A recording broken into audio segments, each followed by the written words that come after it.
Today in Final Fantasy, we get our Red Adventureland, a ridiculous mutant commander, a sweet vehicle tutor, and so much more. Let's break it down.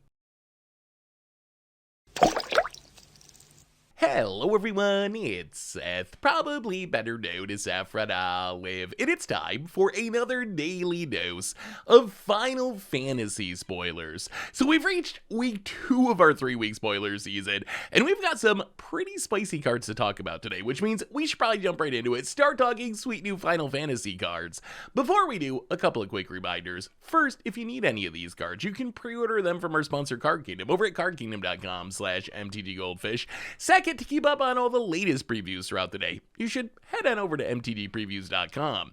Anyway, let's talk some Final Fantasy. First up today, we get our Red Adventureland in Lindblum Industrial Regency, and honestly, this might be the best of the Adventureland so far, just because it has the cheapest adventure side. So the land side, it makes red mana, it comes into play tapped. The spell side, Mage Siege, 3 mana for instant, that makes a 0/1 black wizard creature token, with whenever you cast a non-creature spell, it deals 1 damage to each opponent. So obviously, for 3 mana, you're making a 0/1, so you're not making the most powerful creature, but the fact that whenever you cast a spell, it deals damage is nice, plus it doesn't enter tapped or anything, so worst case, you can flash this into instant speed and block some big attacker to soak up some damage, and then play the land side the next turn. So I think if you compare this to the rest of the land cycle, it might be the best one that we've seen so far. I think the other one in the running is Ishkar, the white one, which I think we'll see play in a lot of artifact and enchantment decks. The blue one and the green one, they're fine. The blue one, if you're a mill deck, can be very good. The green one, I'm kind of mid on. It just makes a big creature. It's not bad, but it's also not exciting to me. So I think we might see the red one the most out of this land cycle so far. If you think about what you're essentially getting a very watered down gutter snipe. You're getting a 0/1 gutter snipe that deals 1 damage instead of 2 damage. But still, it's coming attached to a land, so the cost of playing this is way lower than Gutter Snipe. Gutter Snipe's one of those cards that, in 60 card formats, there's decks where it feels really powerful, but it ends up being like the 61st card a lot of times, and it doesn't quite make the cut. But I think having a even worse Gutter Snipe attached to a land might change that equation. So where do we play this card? First off, there is a theme in Final Fantasy of these wizards tokens. We got like Queen Berain, we got Kuja, Circle of Power. There's a bunch of cards that make these wizards, and this would fit right in a deck like that. If you're just trying to make a bunch of these wizards and then sling some spells, it's going to be pretty powerful. The other nice thing about Lindblum in a deck like this is it's technically a land that triggers prowess and triggers all your wizard tokens you have on the battlefield when you cast the spell side, which is actually really powerful. It's a land that actually adds an additional spell to your deck, so really good in prowess or spell slinger style decks.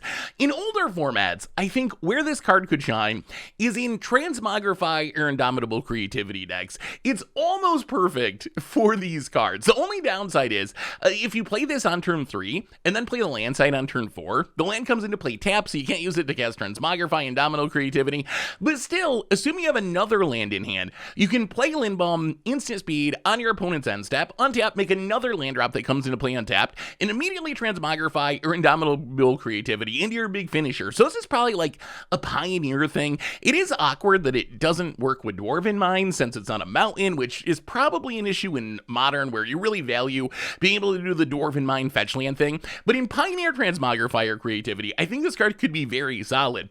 The other place this card should be really good is in Commander. And in Commander, I would play this in pretty much any Spellslinger deck. When you think of Spellslinger, the most common colors is it or mono red, and these are color combinations. They have plenty of room to add more utility lands, so I think this is almost free to play in Stellali or Niv Mizzet or Vrand or Burgi or Urbrask. It's just a land, it's replacing a mountain. Sure, it's a downside that it comes into play tapped, but if you're slinging a bunch of spells in your Niv Mizzet deck or your Burgi deck or your Urbrask deck, that wizard is actually going to deal a lot of damage throughout the course of the game. So I think it's kind of an auto-include there. The other place it could be good is in straight-up wizard decks. Obviously, if you're playing the new wizards from Final Fantasy itself that we talked about earlier, it fits the theme well there. In wizards, it's kind of interesting. So the most popular wizard commander is Inola. I don't think you actually want this in Inola. Inola is 3 colors, and it's more of like a Panharmonicon ETB-style wizard deck. But there's also a lot of wizard commanders that are fairly popular and are pretty much Spellslinger decks, like Bria or Alana or Adeliz or Belmore. These are all wizard decks that just want to cast a ton of spells, and I think Lindblum, easy inclusion in any of those. So I think Lindblum, actually a very strong Adventureland. Might be the strongest one we've seen so far. I think there's standard decks that could theoretically want it. We talked about the Pioneer decks, and then there's a ton of Commander decks where this is kind of a free roll and going to be really strong.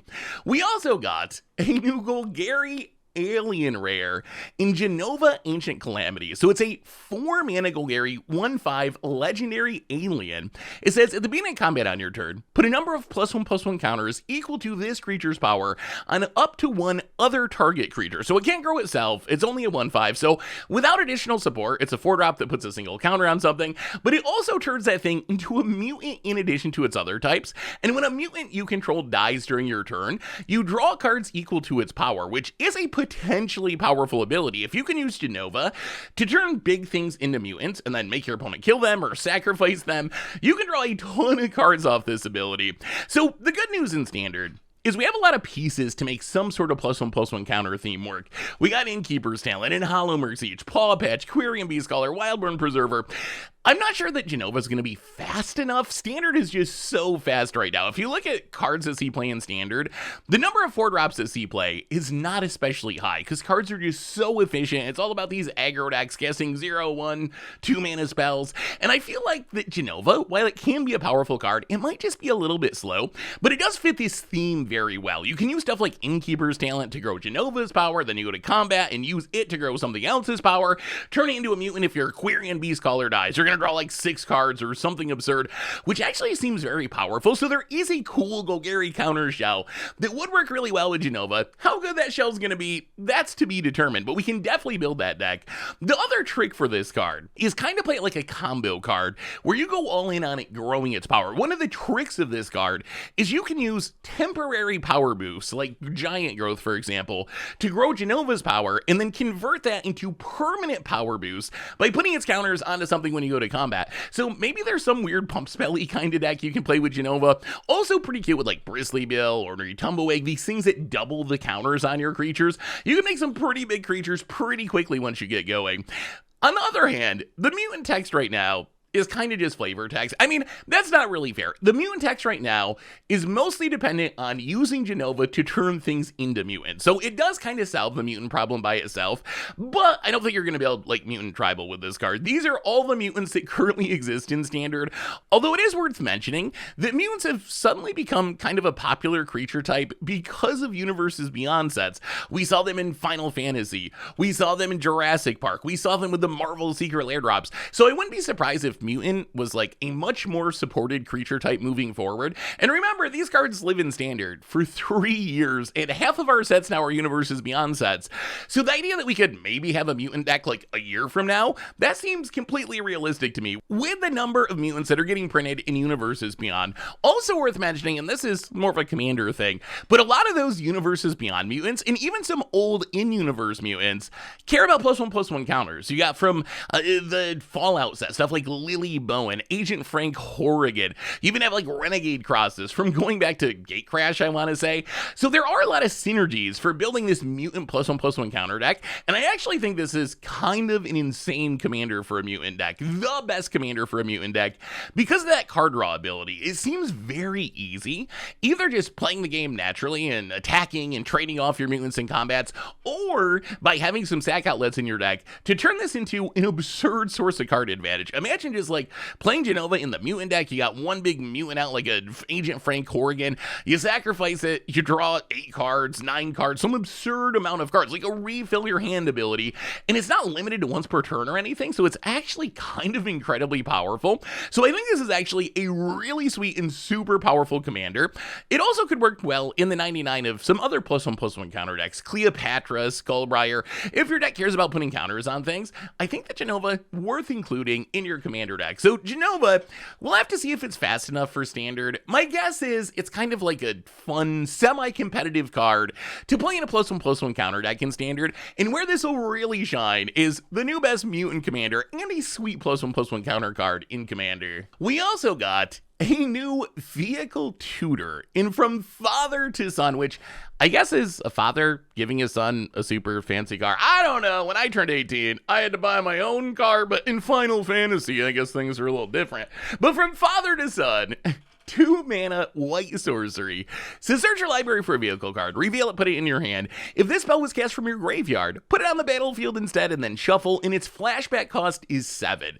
So the good news about From Father to Son is it's a very efficient tutor. If you think about its front side, it's literally demonic tutor, except you can only get vehicles. And then its flashback cost, it is very high, but putting the vehicle directly on the battlefield is a nice upside. Kind of compares to Anchor to Reality, which is cheaper, but required you to sacrifice an artifact or creature to be able to tutor out the vehicle. So I think From Father to the Son, it's very good at what it does. It's very good at finding you the vehicle you need. The question is, how relevant is this ability in 60 card formats?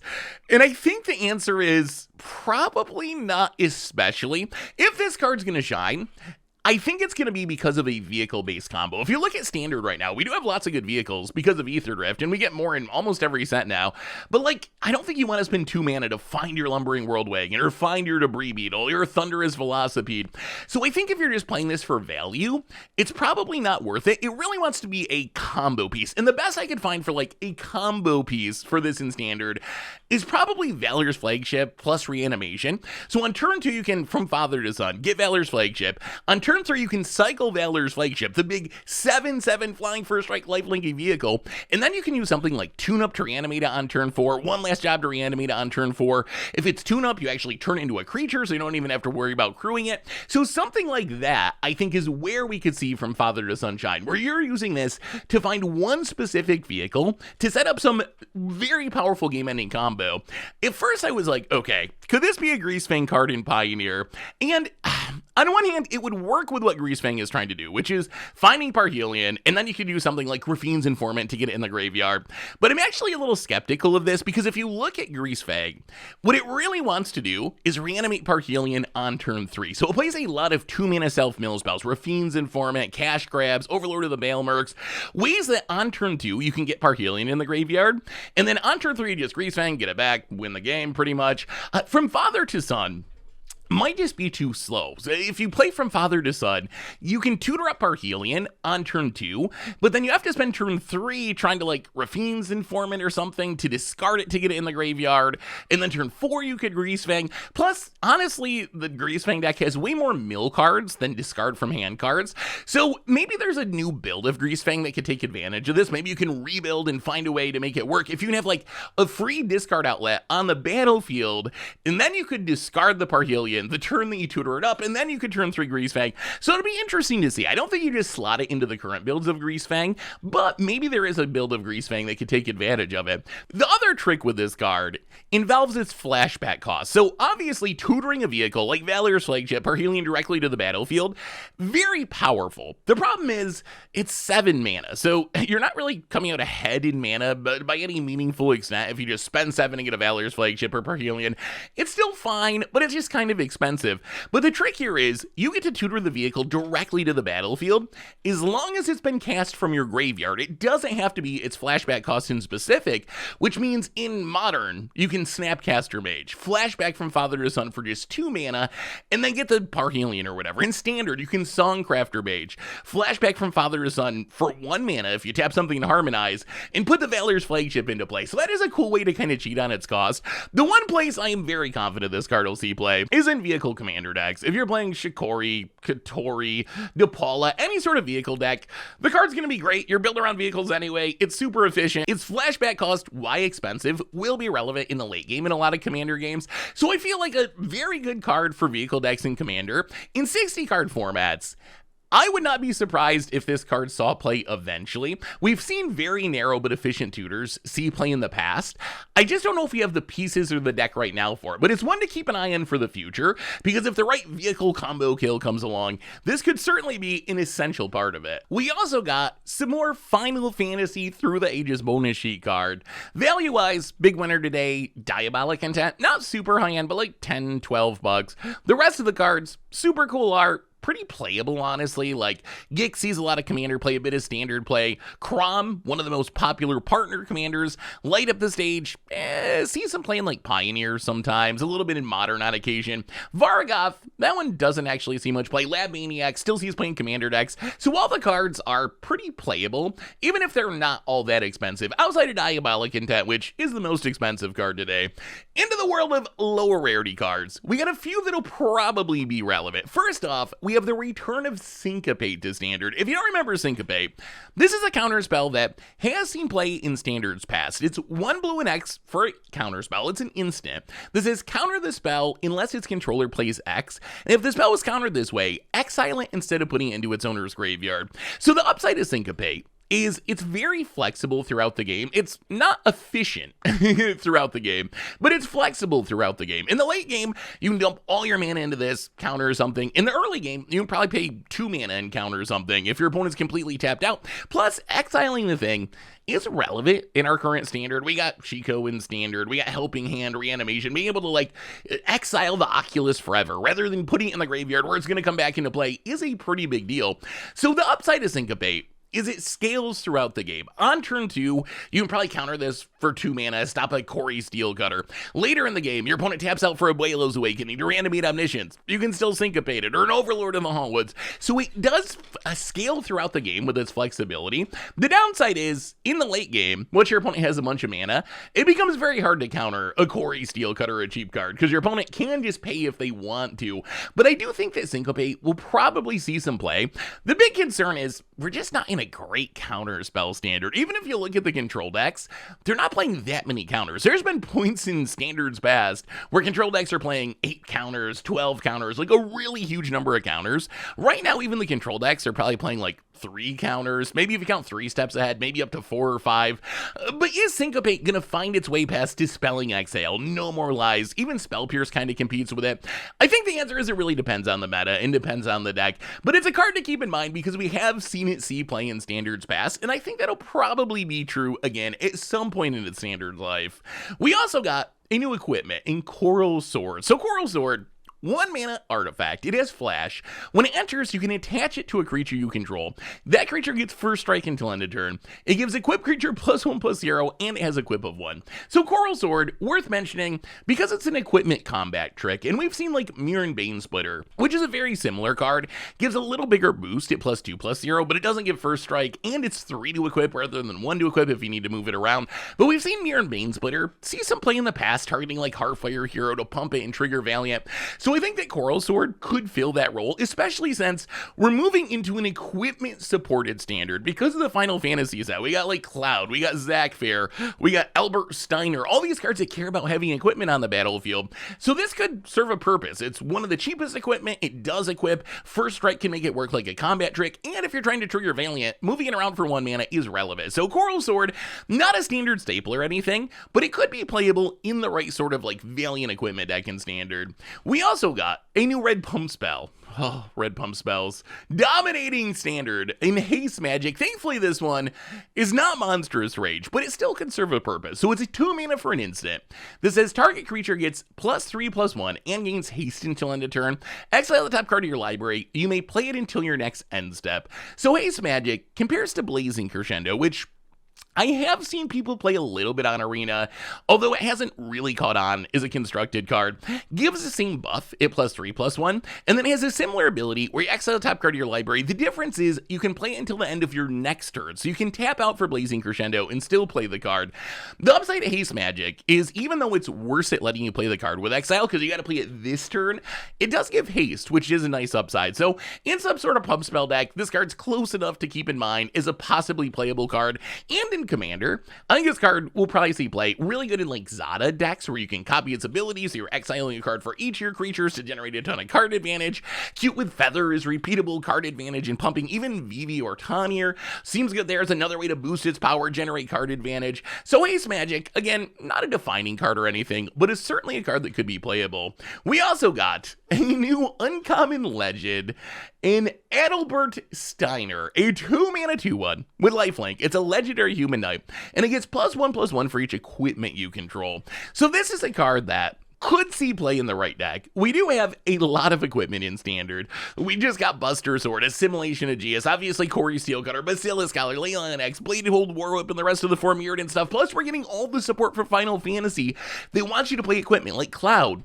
So if there's an equipment deck, I could see this being a part of it. If you think about just its stats, especially when you include that it has lifelink, you really don't need that many equipment on the battlefield for this to actually be a pretty good card. Like if you have one equipment, it's a 2-mana 3/2 lifelink, which is already kind of okay. If you get 2 equipment and it's a 2-mana 4/3 lifelink, then the card's actively good, and anything beyond that is just going to be a bonus. So I think this could see play as one of your like Voltron threats in an equipment deck in Standard. My only concern is, and maybe this will change with Final Fantasy, but we just haven't seen equipment decks be good in Standard. I know Corey Steelcutter is an equipment that's very good in Standard, but I don't really consider that an equipment deck. It's a spell slinger deck that just happens to have this equipment that cares about spell slinging.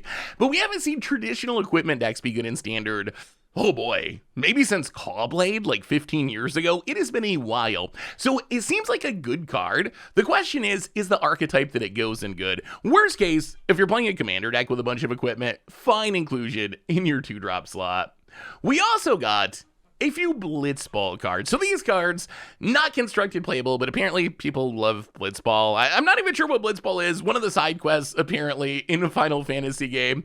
And then we got just a bit of Draft Chef to round things out today. Cards that aren't really bad, but I think they're just not quite good enough to see constructed play. But you can check them all out over at MTGPreviews.com.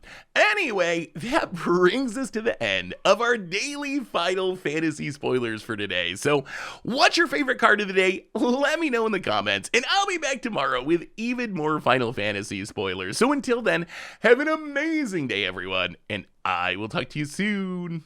Looking for even more magic? Well, you can find our last spoiler video here, or maybe the budget magic, where we took on Standard with a $40 mono green deck.